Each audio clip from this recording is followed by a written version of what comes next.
welcome back. On this episode, I'm going to be talking about the international rules. As we all know, everyone's transferring from world rules to international rules. So today I'm going to be talking a little bit about the rules and what to do on the break, what to do after the break, and here we go. So pretty much with the break, there is an imaginary line across the table. And after you break, 3 balls have to have passed that line. If 2 balls pass the line and 1 ball goes in, then that's 3 points. So as long as you score 3 points on the break, then it's a legal break. Okay, so here we go. So you can see a number of balls have flooded past that line, so it's a legal break. If I were to then break the balls and then only have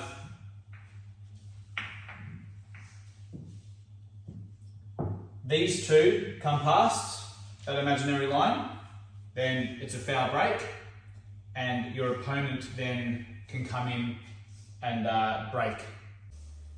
So if the player breaks and the white ball jumps off the table, then the incoming player gets ball in hand wherever they want on the table. It's not behind the bulb line like world rules.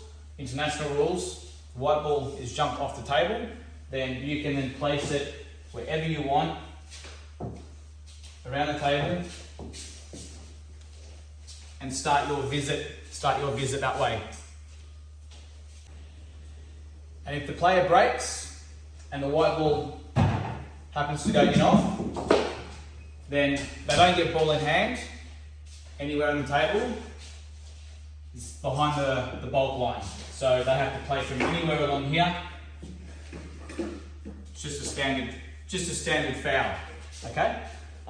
If they happen to break the balls, and the black happens to trickle in like that, and there has been no other balls potted, it's not a re-rack.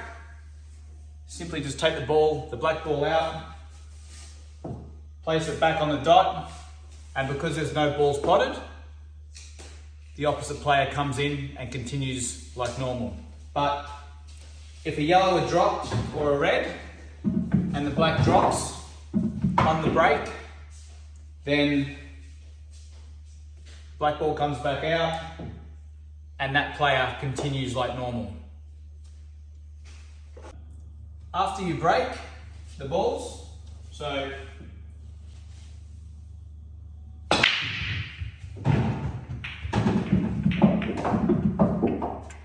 you see, after you break the balls, in international rules, you don't need to nominate.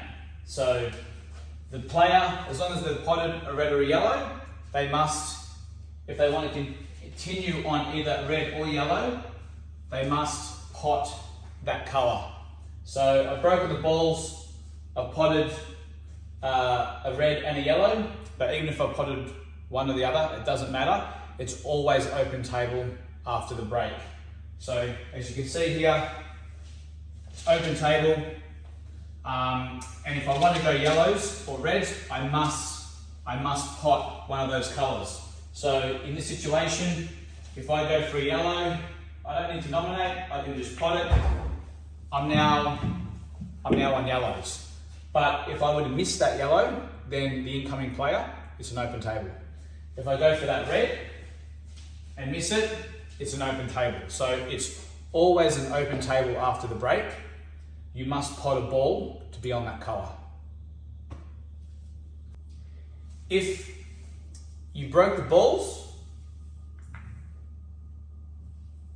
and for instance, the balls landed like that, there was a yellow and a red, the only time that you would need to nominate is if you were going for either the red or the yellow, because they're close together. Basically letting the ref know, I'm going to go for the yellows or I'm going to go for the reds. So just to be on the safe side, if you're playing an open shot, a yellow here or a red here, you don't need to nominate, but because these 2 are so close together, you're best just to nominate, say, yellow balls, and get down and pot the yellow, okay?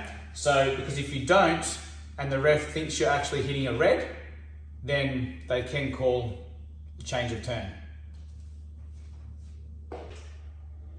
In international rules, there are no total snookers. So if I'm on the reds and my opponent has put me in this position, I can't, like world rules, just foul and touch it. That's automatic loss of frame, and you have to, in these rules, you have to always have an attempt of getting out of the snooker. So if your opponent puts you into trouble here, I must have a genuine attempt here to hit a ball.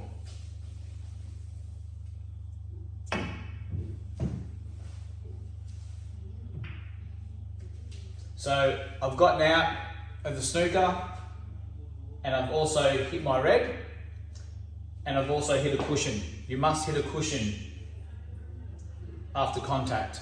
So again, I can't just come out of the snooker and roll up and hit my ball like we can in world rules.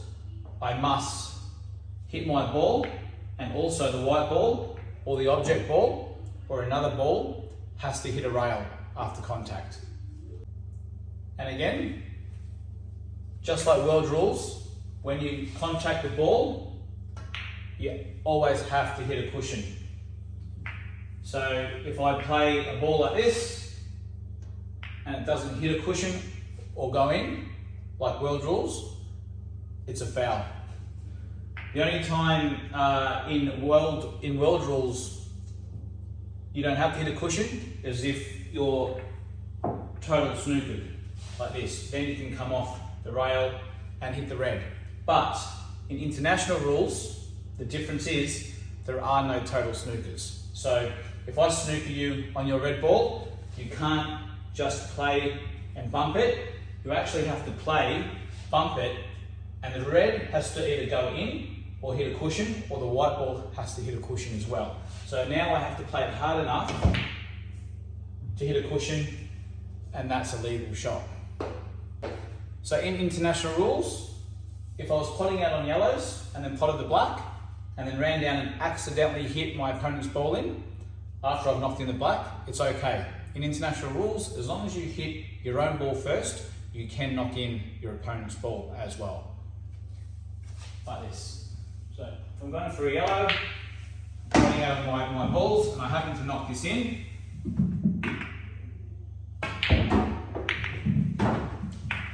and I do that, in world rules that's a foul, but in international rules it's okay. As long as you hit your ball first, if you're knocking your opponent's ball, it's all good. If I were to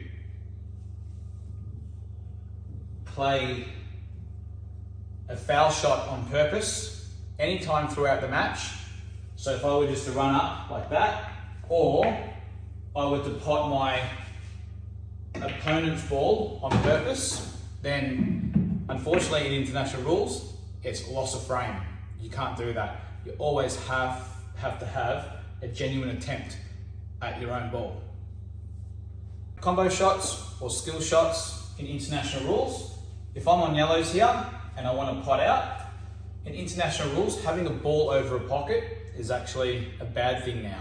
So if anything, you don't want a ball near a pocket because a player can play their ball onto yours, and if their ball goes in, then they continue. But if they don't, it's change of turn. So I'll show you. If I'm on yellows and I want to pot out, I can play yellow onto red, knock them both in,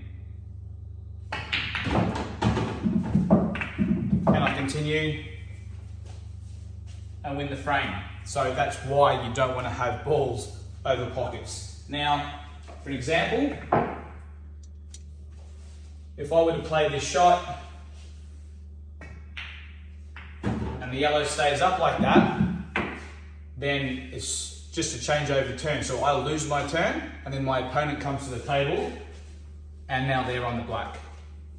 And the only time they're not on the black, obviously, if they still have another red on the table. So a good example here is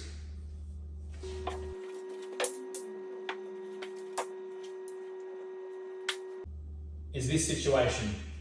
if I'm on yellows, my opponent's on reds, instead of potting the yellow onto the red and it going in and me continuing, I just play a changeover shot here. So I get down, play a changeover shot, I walk away from the table, my opponent comes in, and now look, they're in trouble, they're on reds. So in this situation, this is a very good tactic you can do to actually get yourself ahead in frames. So again, if your opponent puts balls over pockets, you can then just play your ball onto theirs and then put them in trouble like this. So you can actually keep knocking their balls in. As long as you hit your ball first, you can keep knocking their balls in. That's fine. So obviously if their balls were out like this, you wouldn't do it.